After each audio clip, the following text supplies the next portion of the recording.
ಭೂಸ್ವಾಧೀನವಾದ 500 ಕುಟುಂಬಗಳು ಕಂಪ್ಲೀಟ್ ಆಗಿ ಬೀದಿಗೆ ಬರ್ತವೆ. ಮತ್ತೆ ಒಂದು 500 ಕುಟುಂಬಗಳು ಕೂಲಿ ಕಾರ್ಮಿಕರಿದ್ದಾರೆ. ಬೇರೆಯವ್ರ ಜಮೀನಲ್ಲಿ ಕೂಲಿ ಮಾಡ್ಕೊಂಡು ವರ್ಷ ತಲೆ ತಂದು ಬಂದನೋ ಬೇರೆಯವ್ರ ಶ್ರೀಮಂತ ದೊಡ್ಡ ಜಮೀನನ್ನ ಕೂಲಿ ಮಾಡ್ತಿದ್ದಾರೆ. ಸೊ ಕಂಪ್ಲೀಟ್ ಆಗಿ ಅವರು ಸಹ ಈಚೆ ಬರ್ತಾರೆ. ಇಲ್ಲಿವರೆಗೂ ಈ ಭೂಸ್ವಾಧೀನ ಪ್ರಕ್ರಿಯೆಗೆ ಸಂಬಂಧಪಟ್ಟಂತೆ ಯಾವುದೇ ಒಂದು ಗ್ರಾಮ ಸಭೆಗಳಾಗಿಲ್ಲ, ಸಭೆಗಳಾಗಿಲ್ಲ. ಮತ್ತೆ ಏನು ಪರಿಸರದ ಮೇಲೆ ಪರಿಣಾಮ ಆಗುತ್ತೆ, ದನ ಕರುಗಳ ಪರಿಸ್ಥಿತಿ ಏನಾಗುತ್ತೆ ಅಂತ ಒಂದು ಅಧ್ಯಯನ ಮಾಡಿಲ್ಲ. ಈ ನಂಬರ್ಗಳಿಗೆ ವಿಸ್ತೀರ್ಣಗಳು ಕಮ್ಮಿ ಮಾಡೋದು, ಇನ್ನು ಕೆಲವು ಜನಗಳು ನಿಮ್ಗೆ ಕೇಸ್ ಹಾಕಿ ರೈತರುಗಳನ್ನ ಒಂದು ಬ್ಲಾಕ್ ಮೇಲ್ ತಂದು ಸಹ ಮಾಡ್ತಾ ಇದ್ದಾರೆ. ದಯವಿಟ್ಟು ನ್ಯಾಯಾಧೀಶರನ್ನ ಮನವಿ ಮಾಡ್ಕೊತೀವಿ. ಫಲವತ್ತಾದ ಕೃಷಿ ಭೂಮಿ ಇರೋದ್ರಿಂದ, ನೀರಾವರಿ ಭೂಮಿಯಿಂದ, ಬಹುವಾರ್ಷಿಕ ಬೆಳೆಗಳಿರೋದ್ರಿಂದ ದಯವಿಟ್ಟು ನೀರಾವರಿ ಭೂಮಿಯನ್ನು ಉಳಿಸ್ಕೊಡ್ಬೇಕು. ಬಂಜರು ಅಥವಾ ಮಳೆಯಾಶ್ರಿತ ಭೂಮಿಗಳಲ್ಲಿ ಟೌನ್ಶಿಪ್ ಅಥವಾ ಕೈಗಾರಿಕೆ ಮಾಡಲಿ. ದಯವಿಟ್ಟು ನೀರಾವರಿ ಭೂಮಿ ಉಳಿಸ್ಕೊಡ್ಬೇಕು ಅಂತ ನ್ಯಾಯಾಧೀಶರಲ್ಲಿ ಮತ್ತೆ ಜನಗಳ ಮಾಧ್ಯಮದ ಮನವಿ ಮಾಡ್ಕೊತೀವಿ. ಭೂಮಿ ಇದೆ, ಭೂಮಿ ನಾವು ಕೆಲಸ ಮಾಡಿದ್ರೆ ನೀನ್ ಯಾಕೆ ಮಾಡ್ತಿದ್ಯಾ ಅಂತ ಯಾವತ್ತೂ ನಮ್ಮ ಮನೆಯವ್ರು ಕೇಳೇ ಇಲ್ಲ. ನನ್ನ ಇಷ್ಟ ಬಂದಾಗ ನಾನು ಯಾವ ಗಿಡಗಳನ್ನ ಬೇಕು ಬೆಳ್ಕೊಳ್ತಾ ಇದೀವಿ, ಯಾವ ತರಕಾರಿಗಳು ಹಣ್ಣುಗಳು ಬೇಕು ಬೆಳ್ಕೊಂಡು ತಿಂತಾ ಇದೀವಿ. ನಮ್ಮ ಮನೇಲಿ ನಮ್ಮ ಮನೇಲಿ ಒಟ್ಟು 4 ಜನ ಗಂಡ್ಮಕ್ಳಿದ್ದಾರೆ. 4 ಜನ ಗಂಡ್ಮಕ್ಳಿದ್ದಾರೆ. ಈಗಿನ ವಿದ್ಯಾಭ್ಯಾಸದಲ್ಲಿ ಕೆಲಸ ಸಿಗೋ ಮಟ್ಟ ಹೇಗಿದೆ ಅಂತ ನಮ್ಗೂ ತಿಳಿದಿದೆ. ಆ 4 ಜನ ಮಕ್ಳಿಗೂ ನನಗೆ ಧೈರ್ಯ ಇತ್ತು ಇಷ್ಟು ದಿನ. ಯಾಕೆ ಅಂದ್ರೆ ಭೂಮಿ ಇದೆ. ಮಕ್ಳು ಓದಿ ಕೆಲ್ಸಕ್ಕೆ ಹೋಗ್ತಿಲ್ಲ ಅಂದ್ರೂ ಭೂಮಿ ಇದೆ. ನಾಳೆ ದಿನ ಒಂದ್ ನರ್ಸರಿನೋ ಅಥವಾ ಏನೋ ಒಂದ್ ತರಕಾರಿ ರೇಷ್ಮೆ ಬೆಳೆದು ಜೀವನ ಮಾಡ್ತಾರೆ ಮಕ್ಳು ಅಂತ ಆಸೆ ಇತ್ತು ನನಗೆ. ನನ್ ದೊಡ್ಡ ಮಗ ದೊಡ್ಡ ಕನ್ಸು ಅಂದ್ರೆ ನರ್ಸರಿ ಮಾಡ್ಬೇಕು ಅನ್ನೋ ಕನ್ಸು. ಇರೋ ಭೂಮಿನ ನನ್ನ ಕೈಯಿಂದ ಕಿತ್ಕೊಂಡ್ರೆ ನನ್ನ ಮಗನ್ ನನ್ ಜಾಗ ಎಲ್ಲಿ ತಂದ್ಕೊಡ್ಲಿ. ನಮ್ಮ ಊರಲ್ಲಿ ಒಟ್ಟು 45 ಮನೆಗಳಿದೆ. ಜೊತೆಗೆ 250 ಲೀಟರ್ ಹಾಲು ಪ್ರತಿನಿತ್ಯ ನಮ್ಮ ಊರಿಂದ ಹಾಕ್ತಾ ಇದ್ದಾರೆ ಡೈರಿಗೆ. ಹಾಗೆ 200 ಎಕರೆ ಭೂಮಿ ಇದೆ. ಎಲ್ಲರೂ ತುಂಬಾ ಚೆನ್ನಾಗಿದ್ದಾರೆ. ನನಗೆ ಅರ್ಥ ಆಗ್ತಿರೋ ಒಂದೇ ಒಂದು ಪ್ರಶ್ನೆ ಅಂದ್ರೆ ಯಾಕೆ ಭೂಮಿ ಕೊಡ್ತಾ ಇದ್ದಾರೆ ಅನ್ನೋದೇ ನನಗೆ ಅರ್ಥ ಆಗ್ತಾ ಇಲ್ಲ. ತುಂಬಾ ಜನ ಇಲ್ಲಿ ನಾನು ಇವಾಗ ಹೇಳ್ಬೇಕು ಅನ್ಕೊಂಡಿರೋದು, ತುಂಬಾ ಜನ ಕನ್ಫ್ಯೂಷನ್ ಇದೆ. ಭೂಮಿ ಕೊಡ್ತಾ ಇದ್ರೆ ನಮ್ಮ ಮೇಲೆ ಕೇಸ್ಗಳಾಗುತ್ತೆ, ನಮ್ಮ ಮೇಲೆ ತೊಂದರೆಗಳಾಗುತ್ತೆ ಅಂತ. ನೀವಿಲ್ಲಿ ಬಂದಿದ್ದೀರಾ, ಅದ್ರ ಬಗ್ಗೆ ತಿಳಿಸ್ಕೊಟ್ರೆ ಎಷ್ಟೋ ಜನ ಹೆದ್ರಿ ಮನೇಲಿ ಕೂತಿದ್ದಾರೆ. ಇಷ್ಟೇ ಜನ ಅಲ್ಲ, ನಾವು ಊರವ್ರು ತುಂಬಾ ಜನ ಇದ್ದೀವಿ. ಆದ್ರೆ ಹೆದ್ರಿ ಯಾರು ಆಚೆ ಬರ್ತಾ ಇಲ್ಲ ನಮಗೆ ತೊಂದರೆ ಆಗುತ್ತೆ ಅಂತ. ನೀವು ತಿಳಿಸ್ಕೊಟ್ರೆ ಅವರು ಮುಂದಿನ ದಿನ ಬಂದು ಅವ್ರವ್ರ ಭೂಮಿಗಳನ್ನ ಉಳಿಸ್ಕೊಂಡು ಸ್ವಾವಲಂಬಿಯಾಗಿ ಬದುಕಬೇಕು. ಯಾರನ್ನ ಯಾರ ಕೈ ಕೆಳಗೂ ಬದುಕಬಾರ್ದು. ಇವತ್ತು ಇಲ್ಲಿ ಎಷ್ಟೋ ಜನ ಹೆಣ್ಮಕ್ಳಿಗೆ ಧೈರ್ಯ ಇದೆ ನಾನು ಬದುಕಬಹುದು ಅಂತ ಹೇಳಿ. ಯಾಕೆ ಮುಂದೆ ಬರ್ತಾ ಇಲ್ಲ ಅಂತ ನನಗಂತೂ ಅರ್ಥ ಆಗ್ತಾ ಇಲ್ಲ. ಎಲ್ಲ ಮುಂದೆ ಬನ್ನಿ. ನೀವೆಲ್ಲ ದೊಡ್ಡ ನೀವು ಬುದ್ಧಿವಂತರಲ್ಲ. ನೀವು ಇಷ್ಟು ಎಜುಕೇಶನ್ ಸಿಸ್ಟಮ್ ಮುಂದೆ ಬಂದಿದೆ, ಹೆಣ್ಮಕ್ಳು ಇಷ್ಟು ಮುಂದೆ ಬರ್ತಾ ಇದ್ದೀರಾ. ಯಾಕೆ ನೀವೆಲ್ಲ ಮುಂದೆ ಬರ್ತಾ ಇಲ್ಲ? ಬನ್ನಿ, ನಿಮ್ ಜಾಗ ಉಳಿಸ್ಕೊಳ್ಳಿ. ಬೇರೆ ಯಾವ್ದಕ್ಕೂ ಬೇಡ. ನಾಳೆ ದಿನ ನೀವು ಸತ್ತರೆ ಮಣ್ಣಾಡೋ ಜಾಗ ಬೇಡ ನಿಮ್ಗೆ ಯಾರಿಗೂ. ಬೇರೆ ಬಿಟ್ಟಾಕಿ, ಬೇರೆ ಈಗ ನಾವೆಲ್ಲ ಕರೆಂಟ್ ಕೊಡ್ಸ್ಕೊಂಡು ಸತ್ತೋಗ್ಬೇಕಾ? ಭೂಮಿ ಇದೆ ಅಂತ ತಾನೇ ನೀವೆಲ್ಲ ಸ್ವಾವಲಂಬಿಯಾಗಿರೋದು. ಬನ್ನಿ ಎಲ್ರು, ಯಾರ್ಯಾರು ಮನೇಲಿದ್ದೀರಾ ಈಗಲೂ ಮಾನ ಮರ್ಯಾದೆ ಇದ್ರೆ ಬನ್ನಿ ಹೊರಗಡೆ. ನೀವೆಲ್ಲರೂ ಬನ್ನಿ, ನಿಮ್ ಜಾಗ ಉಳಿಸ್ಕೊಳ್ಳಿ ನೀವು. ನಮ್ಮಲ್ಲಿ ಸುಮಾರು 300 ಕುಟುಂಬಗಳಿದೆ. 300 ಕುಟುಂಬದಲ್ಲಿ 387 ಖಾತೆದಾರರು ಇದ್ದಾರೆ.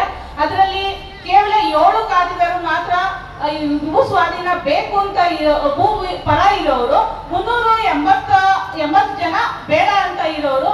ಇದರಲ್ಲಿ ನಮ್ದು ಹೈನುಗಾರಿಕೆ ಸುಮಾರು ತಿಂಗಳಿಗೆ 60,000 ಲೀಟರ್ ನಮ್ದು ಒಂದೇ ಗ್ರಾಮದಿಂದ ಹಾಲು ಉತ್ಪಾದನೆ ಇದೆ. ಅದರಲ್ಲಿ ಎಲ್ಲಾ ಮಿಶ್ರ ಬೆಳೆಗಳು, ತರಕಾರಿಗಳು, ಕಾಳು, ರಾಗಿ, ಜೋಳ, ರೇಷ್ಮೆ ಇನ್ನಿತರ ಎಲ್ಲಾ ಬೆಳೆಗಳು ಫಲವತ್ತಾದ ಭೂಮಿ ಆಗಿರೋದ್ರಿಂದ ಎಲ್ಲಾ ಬೆಳೆಗೂ ಯೋಗ್ಯವಾಗಿದೆ. ಇಲ್ಲಿ ಕೇವಲ 70% ಜನಗಳನ್ನ ಬರೀ 10% ಒಪ್ಪಿರೋರ್ಗೋಸ್ಕರ ನಮ್ಮನ್ನೆಲ್ಲ ಹಾಳು ಮಾಡ್ತಿದ್ದಾರೆ.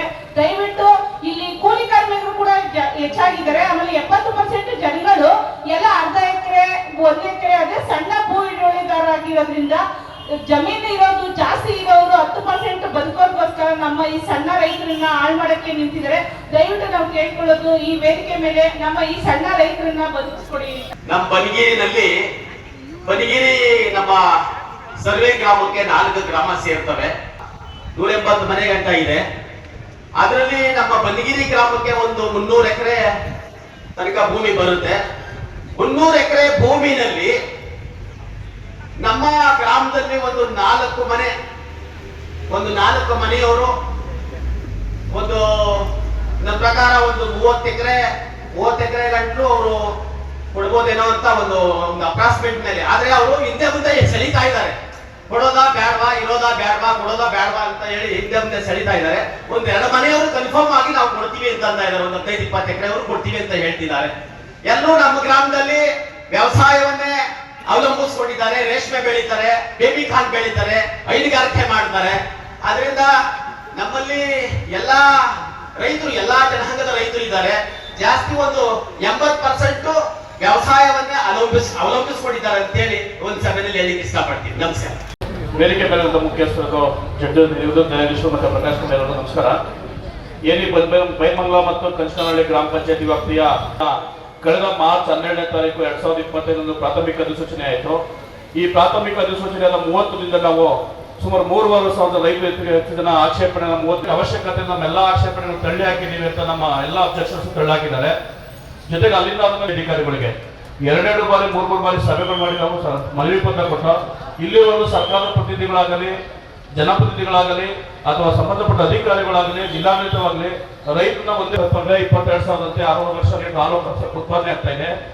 ಸುಮಾರು ರೇಷ್ಮೆಯಿಂದ 40 ಕೋಟಿಯಷ್ಟು ಈ ಭಾಗ ರೈತರು 2 ಪಂಚಾಯತ್ನ 40 ಕೋಟಿ ವಾರ್ಷಿಕವಾಗಿ ದುಡಿತಿದ್ದಾರೆ. ಜೊತೆಗೆ 1.5 ಲಕ್ಷದಷ್ಟು ತೆಂಗು, 1.5 ಲಕ್ಷದಷ್ಟು ಬಾಳೆ, 3 ಲಕ್ಷ ಬಾಳೆ ಮತ್ತೆ 1 ಲಕ್ಷದಷ್ಟು ಅಡಿಕೆ ಇದ್ದು ಇತರೆ ತರಕಾರಿ ಮತ್ತೆ ಮುಸ್ಲಿಂ ಜೋಳದ ಮುಖಾಂತರ ತುಂಬಾ ನೀರಾವರಿ ಪ್ರದೇಶ ಆಗಿದೆ. ಪೂರ್ವದಲ್ಲಿ ಸುವರ್ಣಮುಖಿ ನದಿ ಮತ್ತು ಪಶ್ಚಿಮದಲ್ಲಿ ಬೃಹಸ್ಪತಿ ನದಿಯಿಂದ ಅಂತರ್ಜಲ ತುಂಬಾ ಚೆನ್ನಾಗಿರೋದ್ರಿಂದ ನಮಗೆ ನೀರಾವರಿ ತುಂಬಾ ಫಲವತ್ತಾದ ಭೂಮಿಯಾಗಿದೆ. ಇಲ್ಲಿ ಉಪವಾಸ ಸತ್ಯಾಗ್ರಹ ಮಾಡಿದ್ದೀವಿ, ಪಾದಯಾತ್ರೆಗಳು ಮಾಡಿದ್ದೀವಿ, ಮತ್ತೆ ರಸ್ತೆ ತಡೆಗಳು ಮಾಡಿದ್ದೀವಿ.